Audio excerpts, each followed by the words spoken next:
Hello， 大家好，我係 Veronica 邵佩斯。Hello， 大家好，我係 Jennifer 陳品賢，歡迎大家嚟到收聽 3 O'clock。今日咧就係我哋第一次喺呢一個平台同大家見面啦，亦都嚟緊嘅日子咧，希望咧可以透過我哋3 O'clock 呢個 podcast 咧陪伴住大家嘅。我同 Jennifer 本身大學咧都係主修心理學嘅，咁我而家咧除咗係一個 MC 之外咧，同埋亦都有做主持嘅活動咧，我係一個兒童品格教育嘅導師嚟㗎，我就會教小朋友點樣有同理心、有堅毅嘅心等等嘅。大家都知其實我係有一個仔仔啦，而家做咗媽咪啦，而家咁我都係一個心理輔導師，咁喺呢段期間咧，咁我都幫緊唔同嘅 client 去處理佢哋唔同嘅情緒啊，佢哋嘅問題啊，咁所以咧其實咧都好想透過我哋嘅 podcast 啦，可以去發放更加多嘅正能量俾大家，所以我哋個名點解就叫做3 O'clock 啦。不如我哋咧透過第一集嘅節目去分享我哋關於友誼嘅嘢。OK， 友誼啊，係咪啊？哎呀，我當年就係友誼小姐嚟，你揾啱人啊！你講起友誼咧，其實我哋點樣認識嘅？你知唔知啊？忘記咗啦。2012年嘅師姐，因為嗰陣時咧，我記得阿 Florence 樹碧嗰陣時咧，我都係咧做最上鏡小姐嘅評判嚟嘅。係啊，係啦，咁嗰陣時咧，我已經抹實咗阿 Florence 噶啦。多謝你支持我。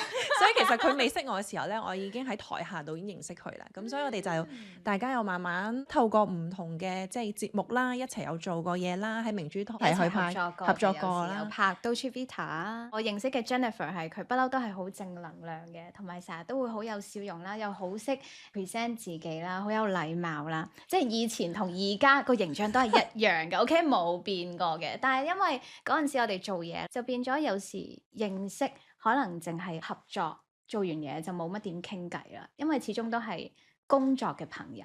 咁當我哋大個咗之後呢，我就會發現，咦，其實我哋可以有唔同類型嘅朋友嘅。朋友係講你認識佢，你覺得，咦，呢個人可以交朋友嘅，但係有唔同嘅層次㗎嘛。即係譬如當時我認識你係工作嘅朋友，跟住合作嘅朋友。傾到偈嘅朋友，咁而家就真係可以講真心話嘅朋友，所以我覺得做朋友係一定要用時間同埋 effort 去建立咯。咁所以其實我哋點樣睇點樣去認識一個朋友嘅關係呢？要有唔同嘅經歷先得㗎。我記得我 COVID 嗰陣時，我係不停要拍嘢啦，去台灣係好 lucky 嘅，真係，即係2年裡面係可能飛咗成10幾次，跟住我係要。兩邊都要 quarantine，即係去到台灣要 quarantine 14日，翻到嚟香港又要 quarantine 14日，係好艱難嘅嗰段日子。跟住我記得好似有1-2次我係 call 咗你嘅，我求救話 Jennifer， 我需要愛啊，你可唔可以同我傾偈咁樣？咁佢就真係陪我啊，又喺度同我講 It's okay Veron， 即係你而家好安全，爸爸媽媽話喺度 everything's taken care of， 你唔需要話自己好 insecure 啊，或者係覺得個天跌落嚟啊，其實你可以隨時 call 我。咁我覺得呢種陪伴呢，就 exactly 係我哋呢個 podcast 嘅一個原因，去點解 create 咗出嚟，就係想同人講 it's okay， 即係其實人生有好多嘢你會經歷，但係 this is not the end， 仲有好多路我哋要繼續行嘅。Jennifer 係幫咗好多嘅，咁跟住我就開始 OK， 我要打開我嘅心窗嘅。係啊，我都記得嗰一次，係啊，突然之間好 touch。我哋本身係想講下 friendship， 原來真係講下 friendship 係會變咗有啲淚水出現。OK，Jennifer， 你有一個非常之特別嘅角度，就係你而家係媽咪啦，咁就變咗所有時間係陪阿仔啊，或者陪屋企人，咁你亦都要有自己嘅私人時間啦。你會點樣去繼續去 maintain 你啲 friend 呢？而家因為始終做咗媽咪之後呢，即係嗰個時間係少咗同朋友，跟住做媽咪，你當然都想有自己 me time， 都想有即係見朋友見下面，大家傾下偈 catch up， 大家真係會花一個心機同時間去約，變咗大家見面嘅時間就會珍惜嗰個嘅日子咯。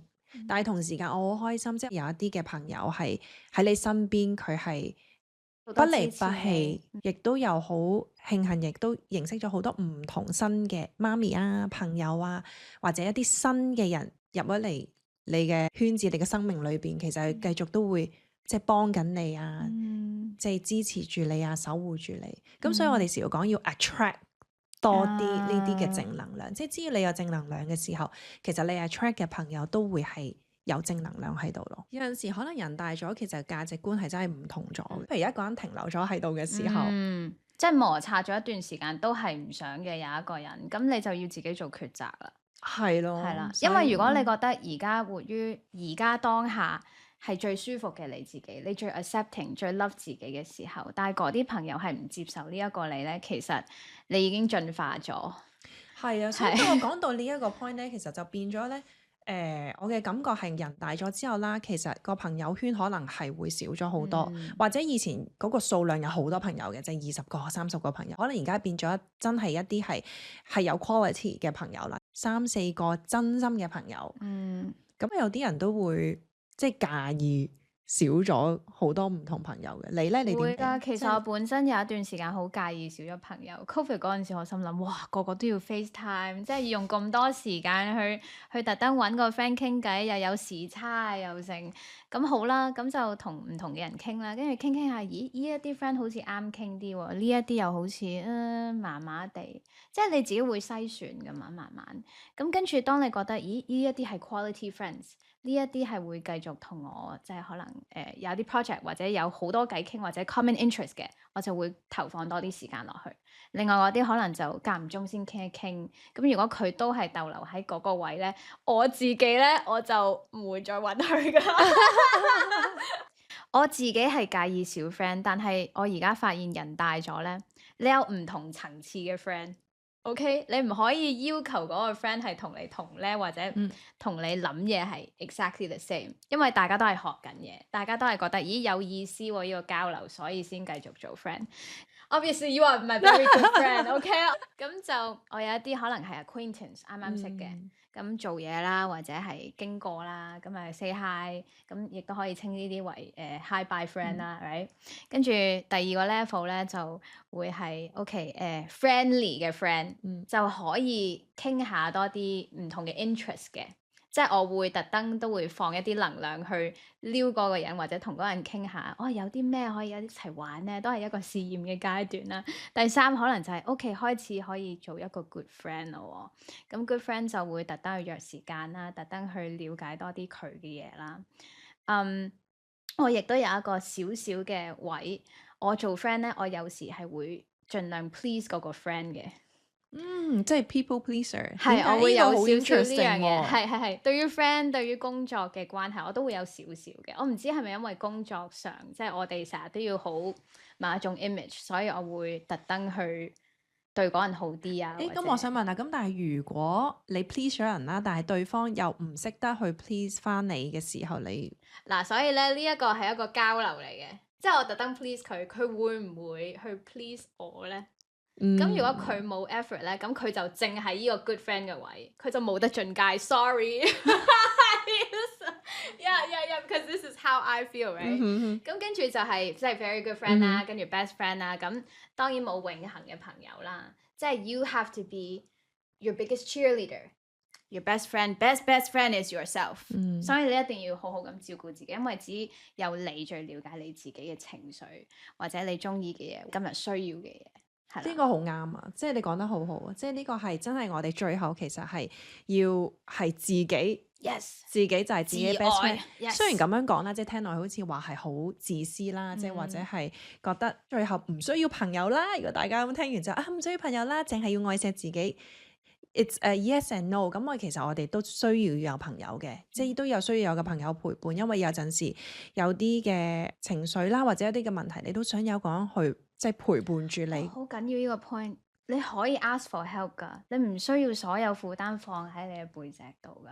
當你真係覺得自己解決唔到，或者我睇嘅嘢已經去到嗰個景點啦，即係去到嗰個位啦，就嚟跌落懸崖，真係要揾 friend 幫手，或者揾屋企人去傾偈傾訴，好緊要。通常呢啲時候咧 counseling 就介入㗎啦。係啦，即係好多時啲時候，譬如我哋同咗朋友傾完，跟住或者同咗屋企人傾完，其實都解決唔到嘅時候咧，就真係要專業人士介入咧，去處理翻一啲問題啦。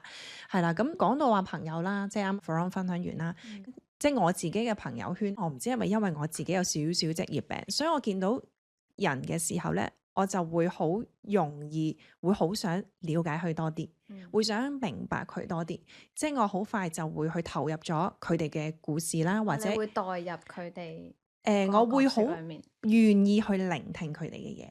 咁可能呢個係其中一個即係做輔導嘅其中一個特徵啦。咁所以就變咗我認識嘅朋友，我都會好容易會去明白到佢哋，會好願意同我去傾心事啦，亦都會即係對我有一個信任度喺度嘅。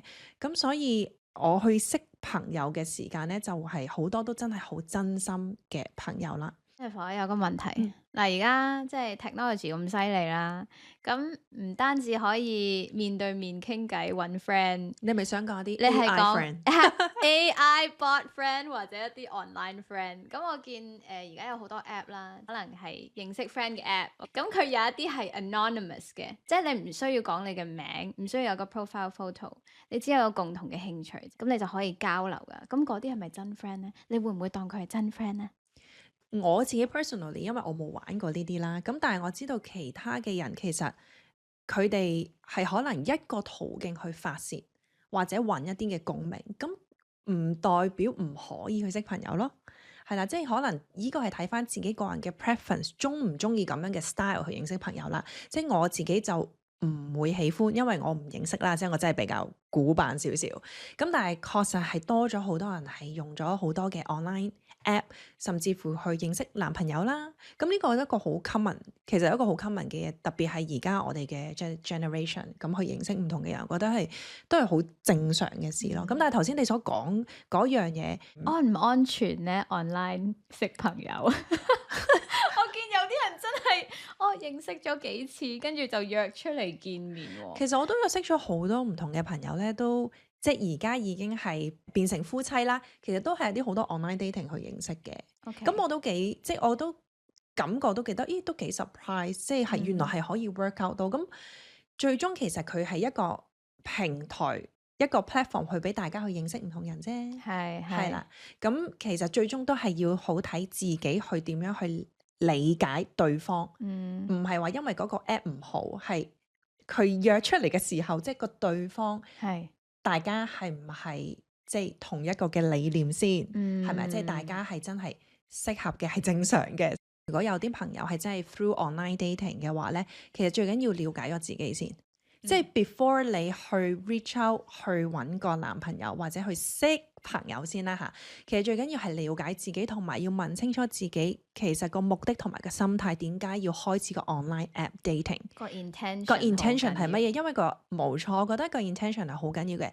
有啲嘅 intention 係好，有啲嘅 intention 係純粹係為咗某一啲嘅需要。最緊要係你要清楚自己點解意圖，冇錯，所以我覺得咁樣係反而大家會清晰啲咯，自己會清晰啲咯，咁就會避免咗一啲你不必要嘅事情發生咗咯。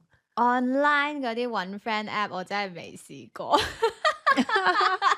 揾次可以訪問下啲 friend，或者你哋都可以留言話俾我哋知係啲咩感受。係，同埋我都發覺到而家真係好多人都除咗係話識男朋友之外，係朋友咧，即係直情係唔會話建立其他關係，但係朋友佢都會透過呢一個嘅 app 去咁樣去認識咯。幾得意啊！我覺得有時你會降低你嘅要求嘅。但係我反而我又覺得嗱，我未試過啦，但係我自己 imagine 到咧，就係反而你會透過嘅 app 咧，你會認識自己更加多，因為你會有好多唔同嘅人同你傾緊偈，可以篩選。你會篩選之餘，亦都會問自己點解我會同呢啲人啱傾啲，點解同呢啲人唔啱傾啲嘅。咁但係咧，我自己覺得啦，即係如果嗰個人係有即係我哋有呢個諗法嘅話，佢哋會有咁樣諗法啦。但係同樣時間，我亦都有聽過咧，就有啲人即係好 desperate 喺嗰個 online dating app 佢要識男朋友，但係咧識極都識唔到，或者係會失敗嘅，有種挫敗感嘅時候咧，就會變成沮喪咯。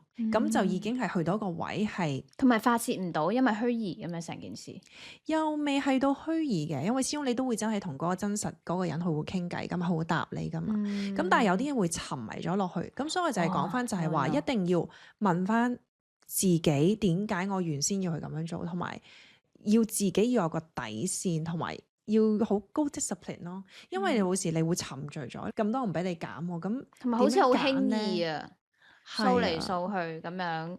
咁再加埋係虛擬啊嘛？點解話虛擬？因為就算你想鬧嗰個人，你冇得面對面去話嗰個人啊。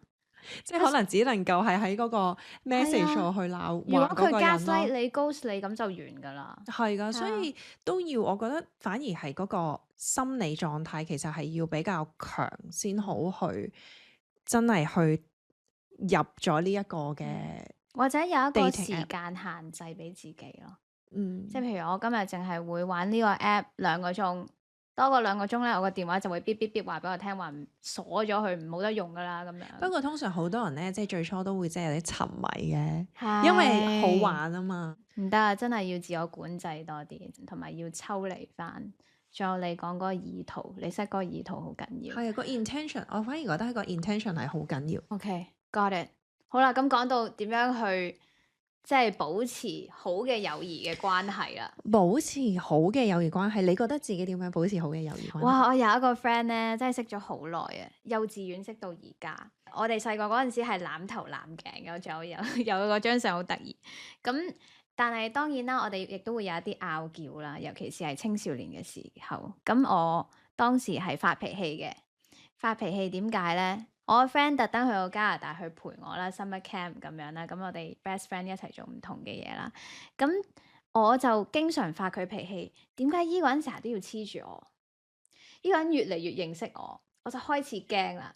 即係佢好似乜嘢都估到晒我下一個諗法或者下一個 action 會係點，我會覺得咦，我唔中意黐住 clingy 嘅呢種感覺，然後我就發佢情緒，即係可能鬧佢又成。當時我唔知道點解我會咁樣去鬧情緒啦，但係當我大個之後，即係我哋讀完大學啦，咁我哋都有 keep 住做 friend 嘅，咁但係就嗰個位係冇 address 翻嘅，以前細個，咁就大個嘅時候。當我有唔同嘅經歷，我發現 friend 其實係你要好好咁建立啦。咁 friend 亦都可以好脆弱啦。你哋嘅關係，如果你唔好好咁處理，我就好珍惜呢一個幼稚園嘅 friend。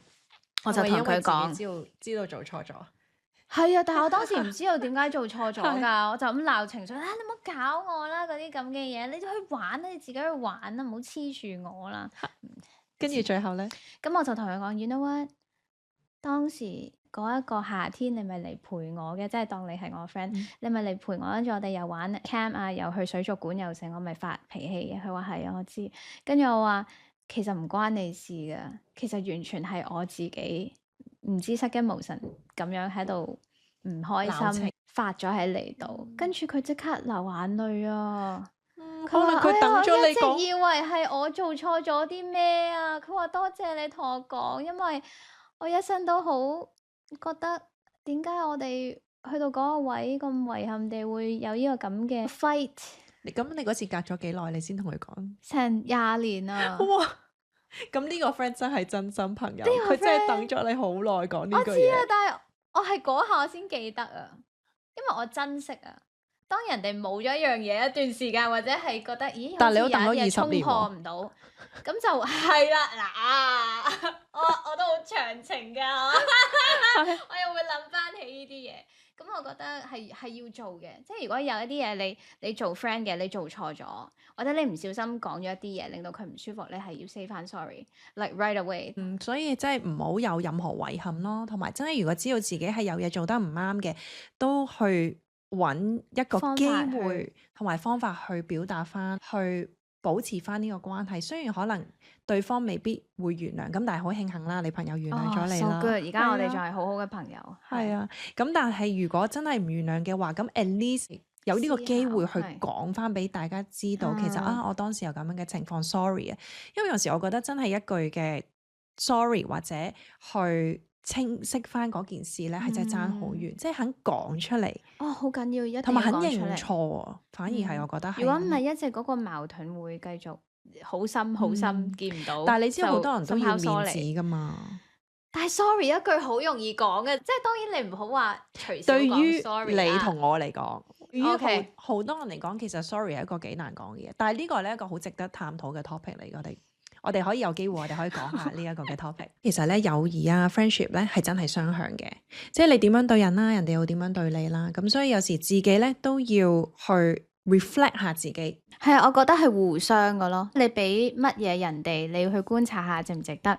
咁如果都係冇咩反應嘅，咁你自己去諗，究竟應唔應該投放多啲時間落去。同埋我覺得對人、對朋友、對親人最緊要係有 respect 啦。咁同埋有 honesty，咁希望各位觀眾聽完我哋第一個 podcast 之後呢，都會有所唔同嘅睇法啦，同埋希望有啲新鮮感可以帶俾大家㗎。我哋會繼續去傳播正能量，我哋下集再見，拜拜。